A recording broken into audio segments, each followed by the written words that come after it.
ఇక ఇప్పుడు జిల్లా రౌండప్ చూద్దాం.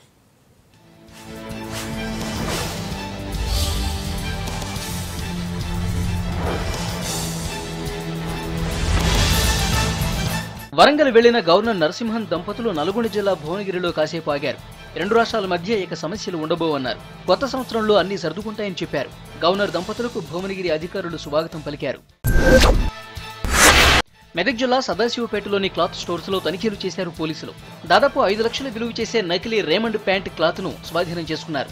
7 షాపులపై దాడులు చేసిన పోలీసులు నకిలీ బాగోతాన్ని బయటపెట్టారు. కేంద్ర రాష్ట్ర మైనార్టీ సంక్షేమ శాఖ ఆధ్వర్యంలో ఖమ్మంలో ముస్లిం మహిళలకు నాయకత్వ పటిమ, సాధికారత అంశాలపై శిక్షణ ఇస్తున్నారు. 6 రోజుల పాటు 225 మందికి ప్రత్యేక శిక్షణ ఇస్తారు. ఈ కార్యక్రమంలో పాల్గొన్న వారికి గౌతమి ఫౌండేషన్ తరఫున సర్టిఫికేట్ ఇస్తారు. కరీంనగర్ జిల్లా సిరిసిల్ల ఆర్డీఓ ఆఫీసు ముందు ధర్నా చేశారు ఉప్పర కులస్తులు. ఎస్సీ మాలలుగా గుర్తించి సర్టిఫికేట్స్ ఇవ్వాలని డిమాండ్ చేశారు. తమకు సర్టిఫికేట్ ఇచ్చే వరకు ఆందోళన విరమించబోమని ఆర్డీఓ ఆఫీసు ముందు బైఠాయించారు. తర్వాత వినతి పత్రం ఇచ్చారు.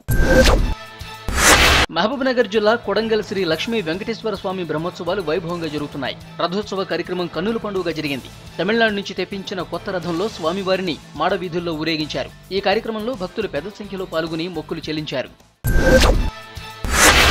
10వ తరగతి పరీక్షలకు పకడ్బందీ ఏర్పాట్లు చేశామన్నారు ఆదిలాబాద్ జిల్లా కలెక్టర్ జగన్మోహన్.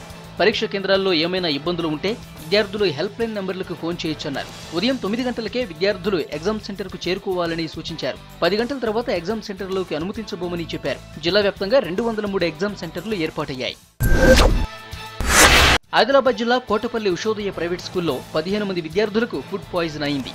దీంతో అనారోగ్యం పాలయ్యారు విద్యార్థులు. తోటి విద్యార్థి ఇచ్చిన ఫుడ్ తినటంతో వాంతులు విరేచనాలయ్యాయి. విద్యార్థులను చెన్నూరు ప్రభుత్వ ఆసుపత్రికి తరలించి ట్రీట్మెంట్ ఇస్తున్నారు. పిల్లల తల్లిదండ్రులు మాత్రం ఇది పూర్తిగా స్కూల్ సిబ్బంది నిర్లక్ష్యంతోనే జరిగిందని ఆరోపిస్తున్నారు.